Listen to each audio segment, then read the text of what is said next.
Hello BookTube, I have a history haul today. Over the last few weeks, I have been accumulating 6 books of history. These books come from a number of sources, including Amazon, Midtown Scholar, a used bookstore in Harrisburg, Pennsylvania, Powell's the Great Bookstore in Portland, Oregon, and Princeton University Press. 2 of the books are ones that I've already hauled. One of which is a new copy of a book that I still have, and the other one is a reacquisition. The other books are new. So let's get going. So first up is The World, A Family History of Humanity by Simon Sebag Montefiore. I still have my other copy of this book. I picked up that copy of The World a few years ago, maybe about a year or so-ish after it came out. I dithered about picking it up and then dithered about reading it. I had a go at it for March of the Mammoths this past March, and while I really enjoyed the book, certainly more than I thought I would, it is very entertainingly written and fun to read and quite irreverent at times.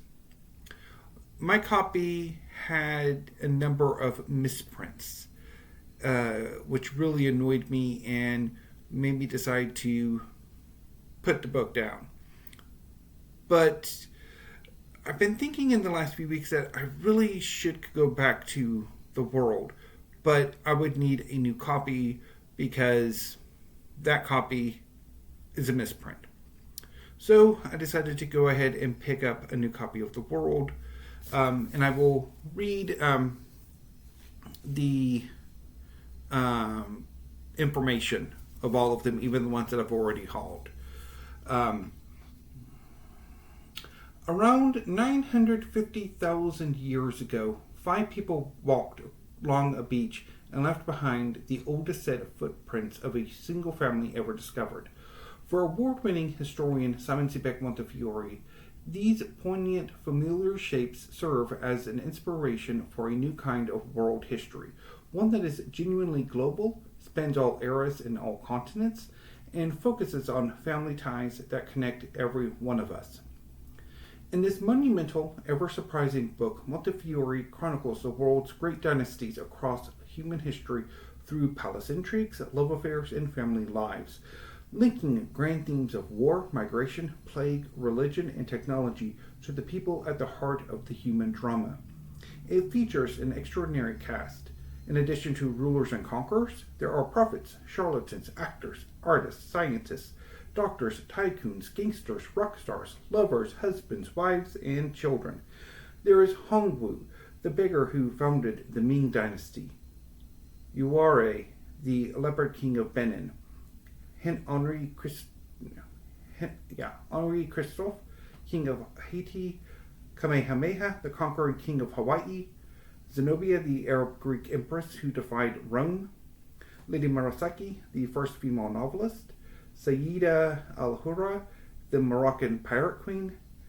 Some are political figures such as Indira Gandhi, Margaret Thatcher, Barack Obama, Vladimir Putin, and Volodymyr Zelensky, and some are cultural figures from Socrates, Michelangelo, and Shakespeare to Newton, Mozart, Balzac, Freud, Bowie, and Tim Berners-Lee. Here are the Incas, Ottomans, Mughals, and Zulus, Caesars and Medicis, Bonapartes and Habsburgs, Rothschilds, Rockefellers, and Krupps, Churchills, Kennedys, Castros, Nehrus, Pahlavis, and Kenyattas, Al-Sadds, Kims, and Assads. These powerful families represent the breadth of human endeavor, with bloody succession battles, treacherous conspiracies, and shocking megalomania, alongside flourishing culture, moving romances, and enlightened benevolence. A dazzling achievement as spellbinding as fiction, The World captures the whole human story in a single masterful narrative. So, yes. So, the other reacquisition is Legacy of Violence, A History of the British Empire by Carolyn Elkins. So, I picked this up first when it came out. And I had 2 goes at it, and I never quite managed to get hooked into it. But it's also still haunted me in the year since I got rid of it. And so I wanted to go ahead and buy a new copy, but decided to buy the paperback instead of get a new copy of the hardcover. Sprawling across a quarter of the world's landmass and claiming nearly 700 million people, Britain's 20th century empire was the largest empire in human history. For many Britons, it epitomized their nation's cultural superiority. But what legacy did the island nation deliver to the world?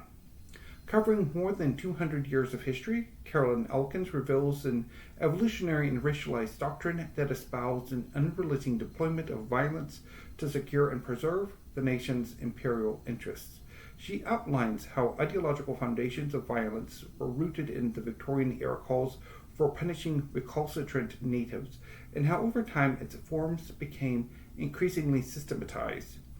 And she makes clear that when Britain could no longer maintain control over the violence it provoked and enacted, it retreated from empire, destroying and hiding incriminating evidence of its policies and practices.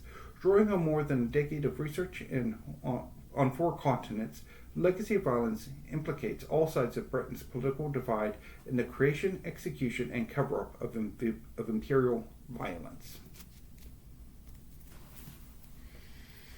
Okay.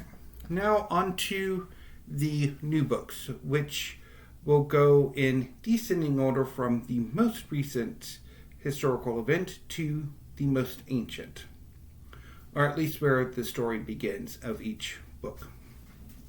So, I'm going to start with The Vietnam War, A Military History by Geoffrey Wawro. And I picked this up from Powell's Alongside the World.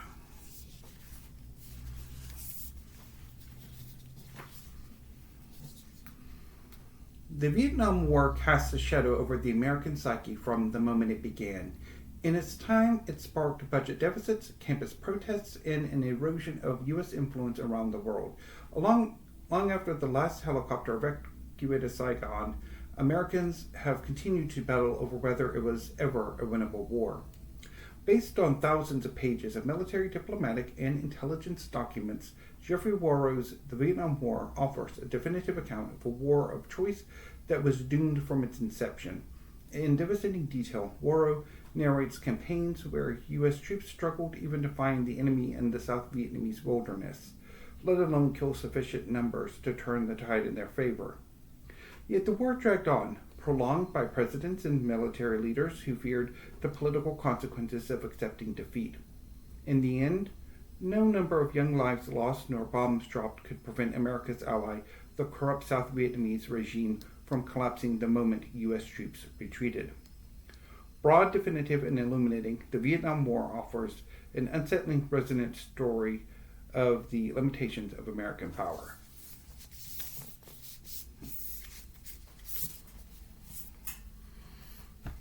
Moving down a few decades, Q, A Voyage Around the Queen by Craig Brown. This I picked up from Amazon, along with Legacy of Violence. Virginia Woolf compared her to a caterpillar, and Frank kept pictures of her on the wall of the secret annex. Jimi Hendrix played her tune. Haile Selassie gave her a gold tiara. Dirk Bogarde watched Death in Venice with her. Andy Warhol envied her fame. Donald Trump offended her. Ian Forster confessed he would have married her if only she had been a boy. Queen Elizabeth II was famous for longer than anyone who has ever lived. When people spoke of her, they spoke of themselves. When they dreamed of her, they dreamed of themselves. She mirrored their hopes and anxieties. To the optimist, she seemed an optimist. To the pessimist, a pessimist. to the awestruck, charismatic, and to the cynical, humdrum. Though by nature reserved and unassuming, her presence in a room could make presidents, tycoons, and rock stars turn back into the nervous children they once were. For close to a century, she inhabited the psyche of the world. Combining biography, essay, cultural history, dream diary, travelogue, and satire, Craig Brown, the best-selling and award-winning author of 99 Glimpses of Princess Margaret and Hello, Goodbye, Hello, presents a kaleidoscopic portrait of this most public yet most private of sovereigns in Q, A Voyage Around the Queen.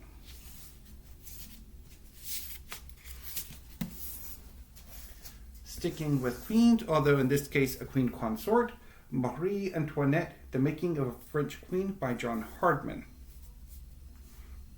Who was the real Marie Antoinette? Mistrusted and reviled in her own time, today she is often portrayed as a lightweight incapable of understanding the events that engulfed her. In this bold reinterpretation, John Hardman shows how Marie Antoinette played a significant but misunderstood role in the crisis of the monarchy. For the first time, Hardman demonstrates exactly what influence Marie Antoinette had and how she exerted it. Pick that one up from Midtown Scholar. And finally, the book from Princeton University Press, and the one that was released this month, is India, 5,000 Years of History on the Subcontinent by Audrey Truschke.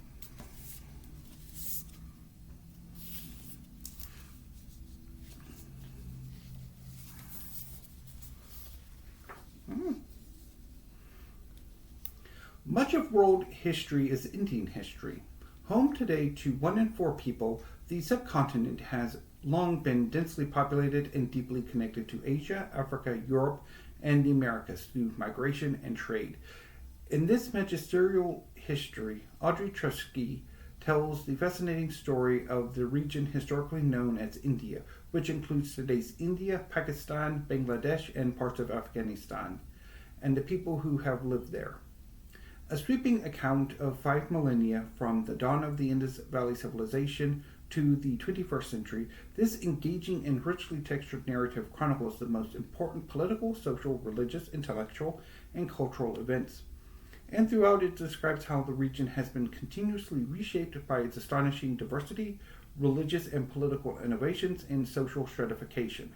Here readers will learn about Hinduism, Buddhism, Jainism, Islam, and Sikhism, the Vedas and Mahabharata, Ashoka and the Mauryan Empire, the Silk Road, the Cholas, Indo-Persian rule, the Mughal Empire, European colonialism, national independence movements, the 1947 partition of India, the recent rise of Hindu nationalism, the challenges of climate change, and much more. Emphasizing the diversity of human experiences on the subcontinent, the book presents a wide range of voices, including those of women, religious minorities, lower classes, and other marginalized groups. You cannot understand India today without appreciating its deeply contested history, which continues to drive current events and controversies. A comprehensive and innovative book, India is essential reading for anyone who is interested in the past, present, or future of the subcontinent. So, India. So what I'm thinking of doing in the next few days, once I finish off my July reading, history reading, and whether or not some of those books will continue into August, is I do want to rearrange and reimagine my history collection and probably make a video of it. Because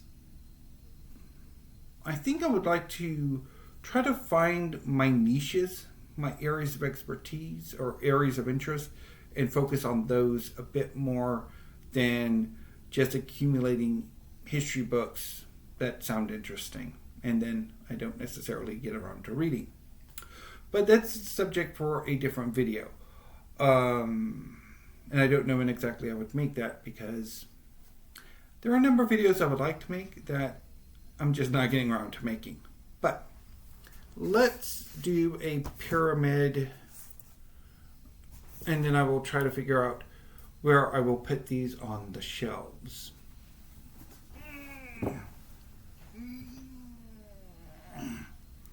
So, that's a nice pyramid.